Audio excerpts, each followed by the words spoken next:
guys, this is Comic Uno and Comic Frontline, and today I'm doing a show, Comic Uno episode 75. 75 episodes! That is pretty crazy. I was gonna do something special, but I'll do something special for episode 100.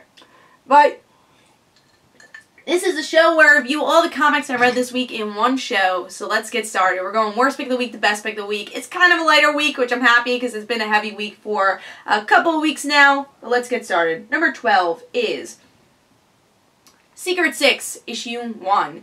I was really disappointed with this issue, honestly, because I was really excited for this issue. This was one of my most anticipated issues for the week, and big Gail Simone fan, as you guys know.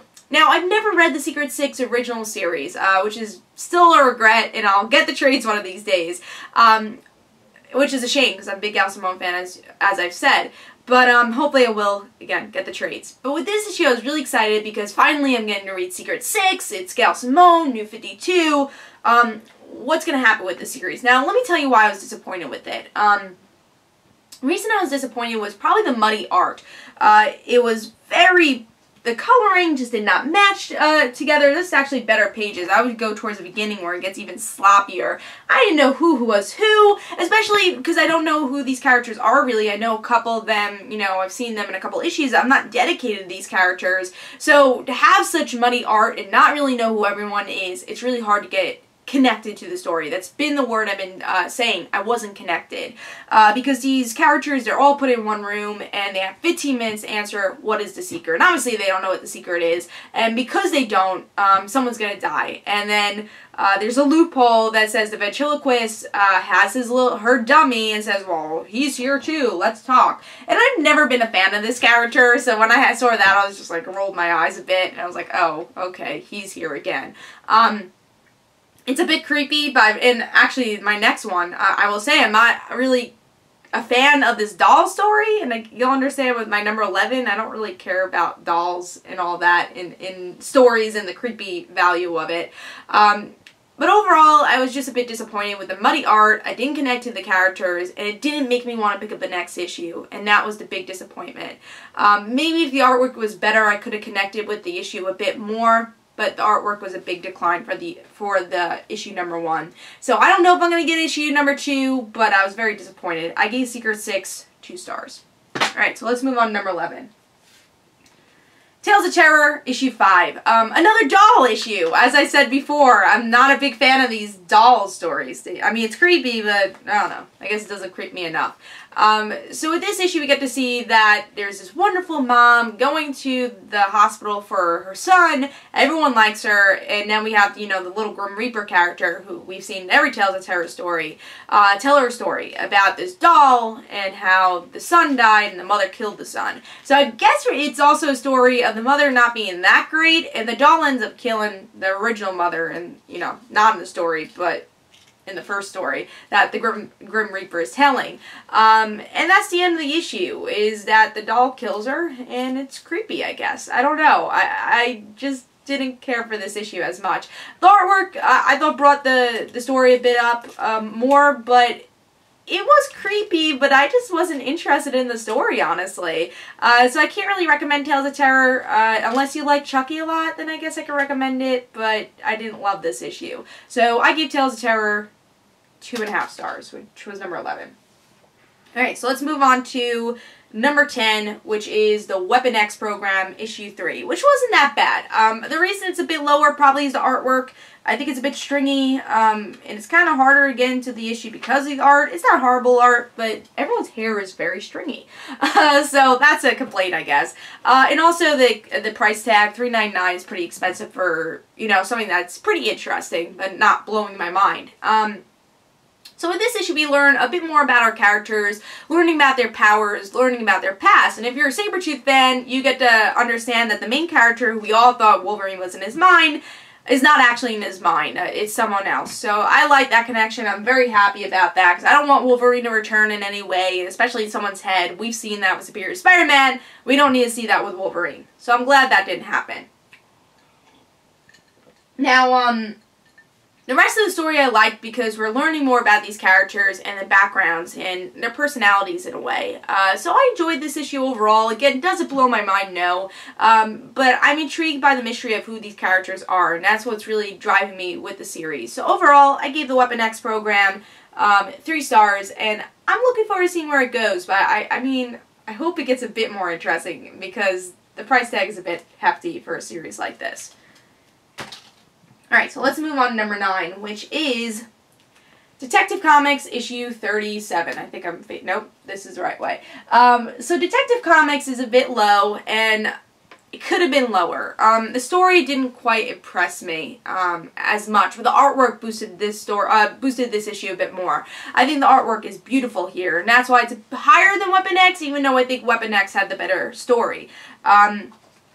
Artwork is beautiful, but I have a lot of problems with the story. I don't really care about this main mystery, and that's a shame about Detective Comics, is that it's not really about the Bat family, and I think that's what Detective Comics used to be about. It used to be about, like, oh, let's have Tim Drake and Batman come into an issue, because it's not going to happen in the regular Bat story. Or maybe it will, but it is definitely more common, more like the Batman series before the New 52. So now Detective Comics, and I think it's always been like this, but it's really more like this, is more about the procedural story and less about the characters. And as you guys know, I'm not a big procedural fan, so have that with Detective Comics, and then have a mystery that's not so interesting. I don't really care about, you know, Gotham police officers dealing with this big A, and, you know, destroying Wayne Enterprises, because that's not even connected to Batman Eternal, what's going on in Batman right now. Because with Batman Eternal, Wayne Manor doesn't really exist. It's taken over by Arkham Asylum, but they're having lights on this in this issue.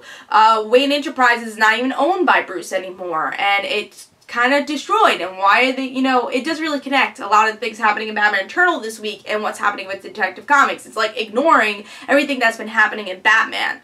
So that upsets me a little with Detective Comics. And overall, I just don't find the story that interesting. So why I gave this issue a bit higher is because of the artwork. I thought the artwork was really great. I like the Christmas elements of, like, everyone being busy and working, Batman's working. But yeah, I think it should connect to what's going on with the DC Universe a bit more, and I am a little bit hesitant to pick up the next issue because I haven't been fully enthralled with the mysteries going on in Detective Comics. Besides the plain one is actually pretty interesting. So overall, Detective Comics, issue 37, I give 3 stars. And I don't know if I'm going to pick up the next issue. Alright, I think we're up to number 8, which is Earth 2 World's End, issue 9. Now this issue I'm a bit half and half on, because there's some interesting story and revelations that happen here. One interesting thing, or 2 interesting things I really do want to talk about, is Barbara and Dick, and then the main cast. Now, Barbara and Dick, I will talk more about this with the Earth 2 issue, but I don't think the story should have been in this issue. It should have been in the Earth 2 issue, because the whole story was about them, and then you have 2 pages that really makes a difference in their story. So I thought it was a bit weird that they had it here instead, and the artwork wasn't really good. That's another thing that kind of declined in this issue, was the art. Doesn't really fit. There's not a lot of detail. And here's an example too. And honestly, when Barbara gets shot, I didn't even know is she dead? You don't really see anything because the artwork is not that great. Like, it's very, maybe they did it on purpose that you're not supposed to know if she died or not, but I thought that was a bit weird. So overall, the Barbara and Dick Grayson story, I'm a bit torn between, because I think it'll be interesting if they go Oracle route. Did she get shot, not die, but she's going to turn into Oracle for Earth 2? I think that will be interesting. I hope she doesn't die, because I mean, this story has a bit of potential.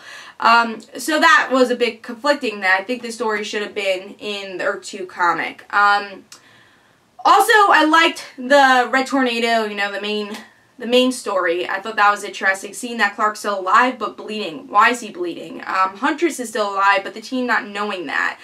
So those are 2 really interesting stories that progress the plot a bit, and that's why this got a higher grade than maybe it should have. Because the artwork is still lacking. I think there's a couple stories I just didn't care about, which is the Green Lantern story. Bringing these entities together, using the rings in a different way and making people the entity of the rings. So Green Lantern's the only Green Lantern, you know, there's a Blue Lantern, the only Blue Lantern, and they're creatures of the power. So I like that idea, but I wasn't so interested in it in the beginning of the issue. So the way they wrote it was a bit boring.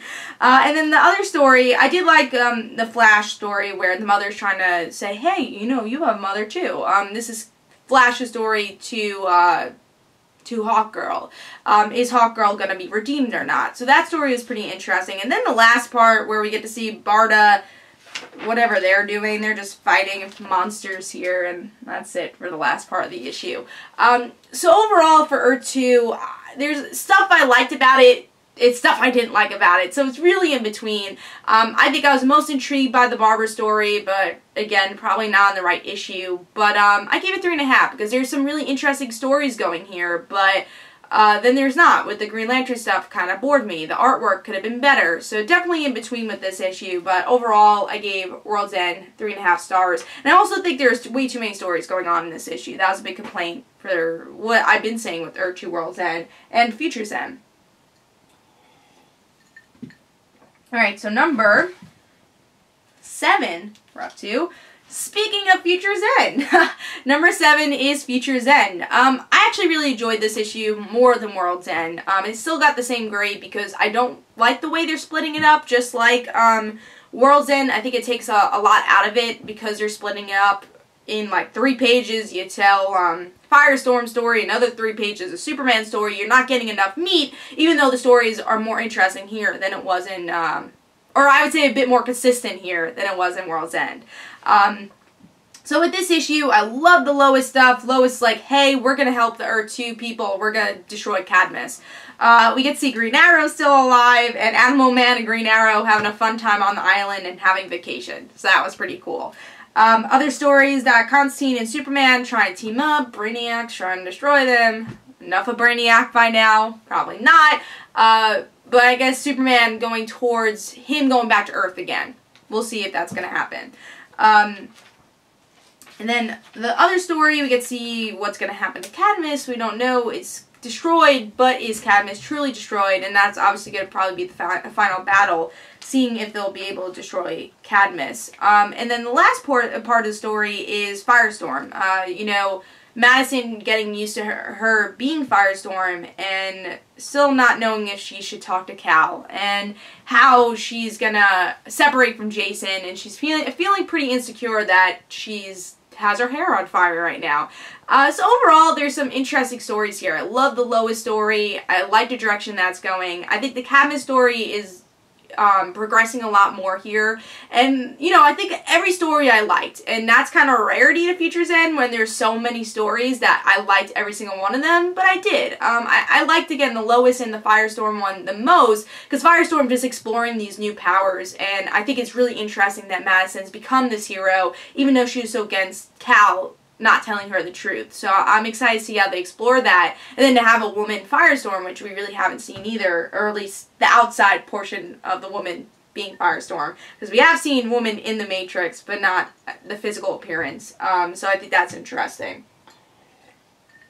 But overall, I like the issue. I don't like how they're separating it. And, you know, there's just a lot of fun parts here. Nothing too big happens, but a lot of good progression. So overall, Future's End, 3.5 stars. Alright, so let's move on to number 6, which is another weekly series, back to back to back. Batman Eternal issue 35. I really enjoyed this issue. It wasn't as high as what it's been, but the story is very consistent. I think the artwork is a bit cartoonier here. I don't really like how they do facial hair here either. It's a bit weird facial hair. It's very line driven. But yeah, it's a bit cartoony, the art. Coloring's a bit off also. It's a little weird. Coloring. So artwork could have been a bit better, but I like the story overall. It's dealing with the Wayne Manor turning into Arkham Asylum in a way, and Bruce and Commissioner Bard going against, or Batman and Commissioner Bard going against each other. Bruce losing everything. And learning more about Commissioner Bard. Him losing everything because of a hero. We don't really know which hero this is. Maybe we'll learn more about it. But in Detroit, something happened with Bard, and that's why he has this vendetta against Batman and why he's doing the things he's doing. And I think as issues go on, we'll learn even more about him. And now Batman is plummeting to his death in the Wayne Enterprises. He's falling towards that building. So I think that's more interesting with Batman Eternal than Detective Comics, where Detective Comics is exploding. You get like I would say like another version of that, but better with Batman Eternal. So overall, I thought the story had a lot of suspense, which is great, and I'm really intrigued to see where the Bard story goes, and the Batman story goes, and the Bruce story goes. So Batman Eternal, issue 35, I gave 3.5 stars. The artwork is what kind of brought the story a bit down for me. Alright, so let's move on to number 5, which is Injustice Gods Among Us, Year 3, Issue 5. I thought this was a really solid issue, and a fun issue. I liked the way they're developing characters very well here. Even characters I really don't care about, like Deadman, Constantine, I'm interested here.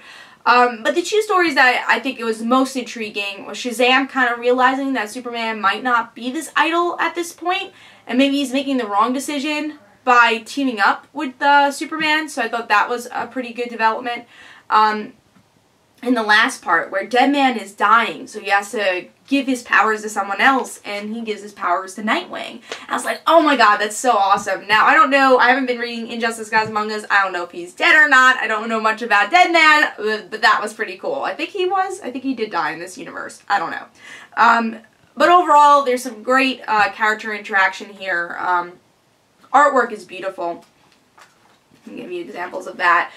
So great character work, and I'm excited to see where Injustice goes. There's just so many great elements of characters we know and love.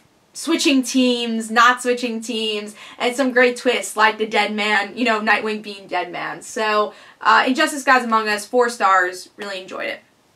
Alright, number 4 is Hulk, issue 9. This is a really fun issue also. You know, I'm a big Kitty Pryde fan, as you guys know, so it's definitely helped that Kitty Pryde was in this issue. But if you're a Hulk fan also, there's just a lot of progression for their story also. So what happens here is that Kitty takes out a tumor from Doc Green. And this means that Bruce comes back to normal, and Doc Green's like, yeah, I'm still gonna control your body because I'll kill Betty if you don't. And he's like, alright, so Doc Green is back. So that's the progression of, you know, Hulk turning back to Bruce was interesting. And I like that Kitty was here. Kitty, I thought Jerry Duggan put Kitty Pryde totally in character. I like that Hulk went to her just because of her phasing power, saying, I know you could do more than face your walls. Help me. And I thought Illyana was great here, too. She was a great addition, saying, oh, you know, Hulk has a briefcase? That's so weird. Like, and, you know, them being scared of Hulk, and, you know, Bagley picking some great frames of, you know, Hulk poking his head into the building. I thought that was actually, like, pretty scary. Just that artwork is like, whoa, you're taken aback by it. So overall, just some great story with Kitty and her, you know, actually doing something, which is great. Especially since she's kind of been on the sidelines in a couple of series now, and, you know, interacting with other characters besides the X-Men, like Hulk and now Star-Lord also. So I really enjoyed this issue. I thought Hulk was really good. Some great Hulk progression also, and 4 stars for me. Great artwork and just a really good story. If you're not reading Hulk, this is like one of the best Hulk series I've ever read, honestly. So far, at least. Alright, so let's move on to number 3, which is Earth 2, issue 29.